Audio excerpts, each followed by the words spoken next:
18, 28, 38. Easy for me to remember as well. Right. Then they led Jesus from the house of Caiaphas to the governor's headquarters. It was early morning. They themselves did not enter the governor's headquarters, so that they would not be defiled, but could eat the Passover. So Pilate went outside to them and said, "What accusation do you bring against this man?" They answered him, "If this man were not doing evil, we would not have delivered him over to you." Pilate said to them, "Take him yourselves and judge him by your own law." The Jews said to him, "It is not lawful for us to put anyone to death." This was to fulfill the word that Jesus had spoken, to show by what kind of death he was going to die. So Pilate entered his headquarters again and called Jesus and said to him, "Are you the king of the Jews?" Jesus answered, "Do you say this of your own accord, or did others say it to you about me?" Pilate answered, "Am I a Jew? Your own nation and the chief priests have delivered you over to me. What have you done?" Jesus answered, "My kingdom is not of this world. If my kingdom were of this world, my servants would have been fighting, that I may not be delivered over to the Jews, but my kingdom is not from the world." Then Pilate said to him, "So you are a king?" Jesus answered, "You say that I am a king. For this purpose I was born, and for this purpose I have come into the world, to bear witness to the truth. Everyone who is of the truth listens to my voice." Pilate said to him, "What is truth?"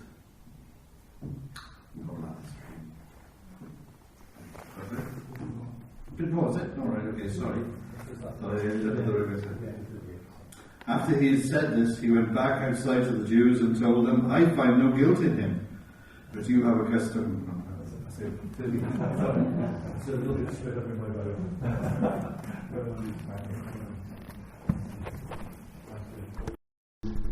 John. We looked last week, didn't we, at Jesus being dragged before the courts of the high priest. We looked this morning at where he is then sent. And it's very significant where he's sent and why he's sent. We see that he is dragged before Pilate at the Praetorium. Pilate is the governor. He is the Roman headpiece, if you like. He is the representative of all the authority of Rome. And they are dragging him, Christ. They are dragging Christ there for a reason. They hate Rome. They have no love of Rome. But they need Rome at this time. And as we read through this passage, we understand what has brought them to their hated enemy. But before we come and we look at that, let's just notice the utter hypocrisy of verse 28. Bearing in mind that they have condemned a just man. Bearing in mind that they are seeking to kill an innocent person. In verse 28 we find they don't want to go into the Praetorium lest they should be defiled. You see, they were keeping the outward show of their religion. And yet their heart was so far away from God that although they had that outward show of religion, they were still seeking to murder the very Son of God. Absolutely incredible, isn't it? And John puts that in there to show us and to warn us. God sees the heart. God sees all motives. And people can sometimes be fooled by a public face, but God sees everything. Pilate then has to go out to them.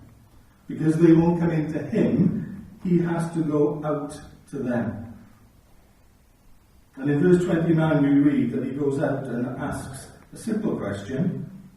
What accusation do you bring against this man? If you're asking me to judge him, then what is the charge? What am I judging him for? They've got a problem with that, haven't they? Because he's guiltless. He's faultless. So what charge are they going to say? There is no charge. So they give a politician's answer. And they simply say in verse 30, if he were not an evildoer, we wouldn't have delivered him to you. Don't worry yourself, Pilate, about the details of it. We have already decided his guilt. We're not bringing him to you for his guilt. We are bringing to you for his judgment. We are bringing him to you for his execution. Goes on to tell us in verse 31 that Pilate didn't want to get involved in this. In verse 31 we see that he takes the approach, well, if you're not willing to tell me what the charge is, if there's nothing of which Rome itself is responsible for, because they were bringing him a charge of blasphemy, they were bringing him a charge based on their faith, as the religious leaders they had charged him, not for any civil offence at all. So in verse 31, Pilate says, well, you take him away and judge him according to your law. If you believe he's broken your law, then fine. You've got jurisdiction over lawbreakers as far as your law is concerned. And then at the end of verse 31, we see the very clear motive for Christ being dragged before Pilate. It is not lawful for us to put anyone to death. You see, they'd already decided that he was guilty. They'd already decided his punishment. But the problem was, under the Roman occupation, Rome is the only one who can pass capital punishment. So they have a bit of an inconvenience. They need to get Christ before Pilate for the judgment to be passed.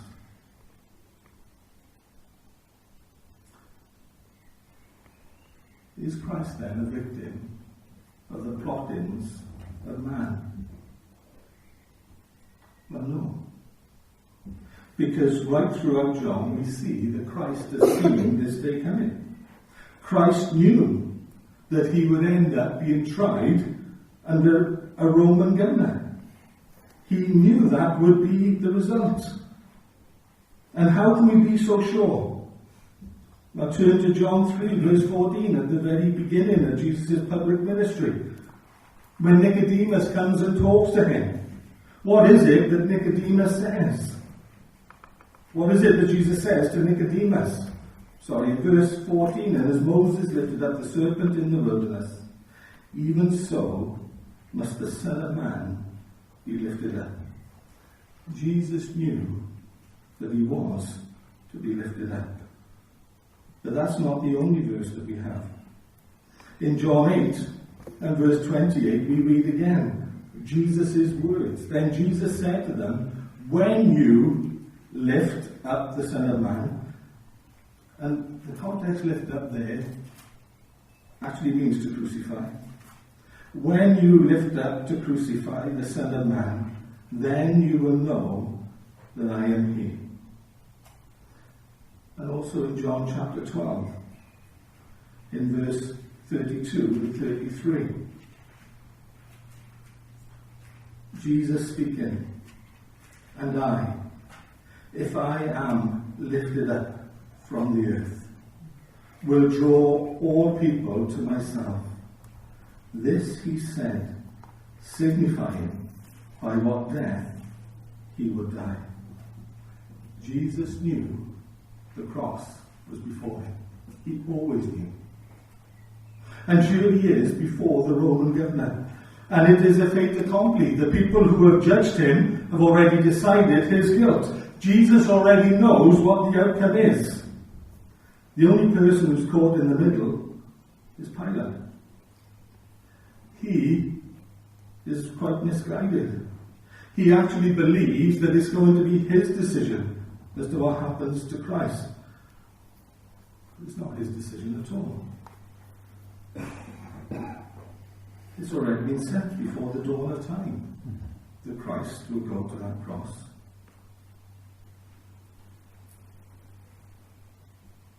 If you look at the gospel accounts, between the conversations between Jesus and Pilate, it always strikes me how much time Jesus gives to Pilate.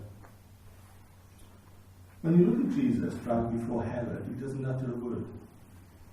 You won't even enter into conversation with him. You won't talk to him. With Pilate, there's a different approach. You could say, well, the outcome is already known. Just let it happen. But Jesus enters into a dialogue with Pilate. I believe that Jesus had some sympathy for Pilate. I believe Jesus understood that Pilate was being used as a pawn. He was supposed to be the ultimate authority there in Israel. But he finds himself in a corner. He finds himself carried away with the momentum of events beyond his control. Jesus enters into dialogue with him. Look at what they're talking about. Bearing in mind who he's talking to. Pilate. The authority of Rome. The greatest power on the world at that time. Caesar was the most feared man upon the earth. And there's a dialogue between his representative and the Son of God. And it's about kingship. It's about who truly reigns. Pilate asks him in verse 33, Are you the King of the Jews? And Jesus replies to him, is that your question? Is that coming from your observations? Is that coming from your heart? Or is that something you've heard from elsewhere? It's always important, isn't it, that in our dealings with God, that it's our own convictions, it's our own heart, it's our own thoughts that we bring. We don't have a second-hand relationship with Him. It's a personal relationship. It's an intimate relationship. He wants to know your heart. He wants to know your thoughts. He wants to know your motives. He wants to know what you think. So often we can hide behind other people. Sometimes we need to come under the searchlight of the truth of God. We need to be honest with God. Our prayers need to be honest prayers. Don't pray what you think He wants you to hear. Pray what's really on your heart, because He knows it anyway. Pilate reminds him that he's no Jew, and that it is his own nation and his own chief priests that have brought him here. So Jesus talks to him about kingdoms. Jesus says in verse 36, my kingdom. He's talking to Pilate, who knows all about kingdoms. He knows all about authority. He knows all about ruling. And Jesus talks to him about kingdoms. But not a kingdom that Pilate has ever heard anything about before. My kingdom. You see, the question was, are you a king? And the answer is, well, let me tell you about my kingdom. Because you think you know what a king is, but you don't. In this context, you do not understand. There is a kingdom, and it's not of this world.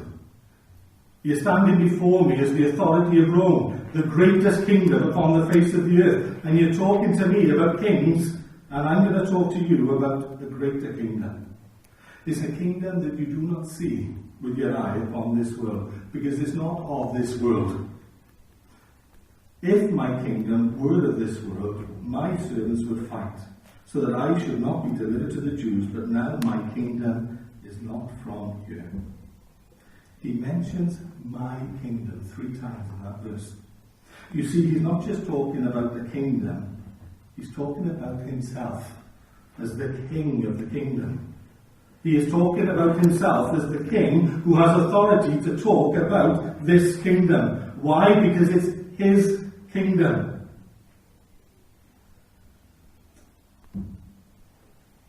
I'm sure we all get exasperated when we watch the news and we see what man is doing with his rule and his power. When we see the utter hatred and destruction.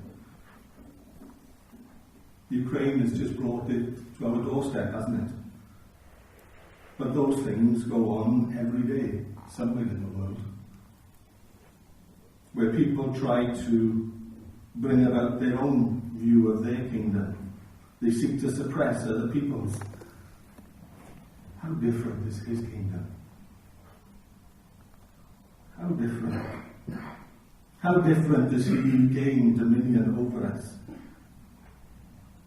He conquers us not by power and the sword. He conquers us through the power of his love. Aren't you pleased that you're a citizen of heaven? Aren't you pleased that you belong to the kingdom of God? You might say on my passport that I'm a UK citizen, but I have a citizenship that transcends that. I have a citizenship that is far more important than that. I acknowledge there is a kingdom that is not of this world. And I acknowledge who my king is. It is Christ himself. And that kingdom is not contained by the world. That kingdom stretches across the world and it stretches to heaven itself. Some of the citizens are home already. Some of us are on our journey. Some haven't even started yet. But God knows who they are. They are all part of his kingdom. Because a kingdom is not a land, a kingdom is a people. This is something we've mentioned before. God is not interested in land, he's interested in people. He's interested in souls. He's not seeking to just claim land. He will one day claim the earth, yes. But his claim for us to be part of his kingdom goes far beyond the reign of this world, the duration of this world. It stretches into eternity. And Christ is here talking to Pilate about a kingdom that Pilate has no inkling about at all. He thinks he is there as the mouthpiece of Rome. And Christ is there as the very voice of God. My kingdom is not of this world. Because my servants would fight. He uses my kingdom 3 times. But it's not the only thing that he claims in this verse. My servants.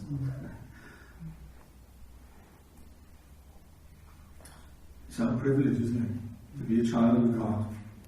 It's our privilege to be involved in the works of God. It's our privilege to find our service for him. Because it's not for us. It's not for you. It's for him. And in serving him, we do serve others. But we must never lose sight of the fact that service is always done in his name to him. It's lovely that he claims his kingdom, but he also claims his servants. My kingdom is not from here. Pilate understands the significance of the conversation. You are a kingdom. He understands that if he's talking about his kingdom, then he must be a king. And Jesus has drawn that from him. And Jesus says to him, you say rightly that I am a king. He acknowledges his kingship before Pilate. Before Herod, he didn't open his mouth. Before Herod, he doesn't even enter into a conversation. With Pilate, he wants him to understand who the king really is. And it's not the Caesar that you're serving in Rome. It is a king, and he stood before you. I am a king. And look what else he tells Pilate. He tells him his mission. For this cause I was born. And for this cause I have come into the world. That I should be a witness to the truth. The truth of what? The truth of God. God is truth. The truth of God's love. The truth of the plan of salvation. The truth of the cross. The truth of the resurrection. The truth of what God has in store for any to come into his kingdom. I should bear witness to the truth, and everyone who is of the truth hears my voice. Those who are destined for my kingdom will hear the truth of my message, and they will know that it is true. I've said it before and it's worth repeating. When I first heard the gospel, I knew it was true. Didn't understand it all, but I knew it was true. There was a deep acknowledgement within my heart that what I was hearing was truth. Everyone who is of the truth hears my voice. The message needs to be declared, but hearts will always be open to receive. Yes, there will also be hearts who are closed. There will also be those who reject. But in every generation, in every community, in every town, there are always those who will acknowledge it as truth.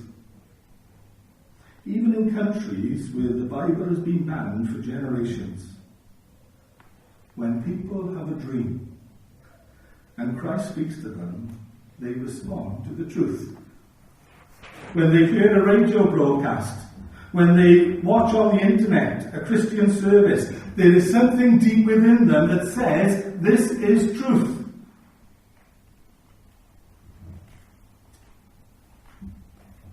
What an incredible opportunity is here for Pilate. He has the very Son of God before him, talking to him about his kingdom and talking to him about truth and about his mission and about the reason why he is there. And how does Pilate respond? What is truth? What is truth? Incredible. He is there as judge. He has sent people to their death numerous times. And yet here he is saying, I don't understand the concept of truth. What is truth? And the sad thing is, we live in an age where truth is no longer understood. No longer is truth not understood. Truth is upheld as a lie, and the lie is upheld as truth. It is the most confused age there's ever been. But that confusion is not new. Pilate was confused about what is truth. But we can actually change that. Who is truth? It's not a what, it's a who.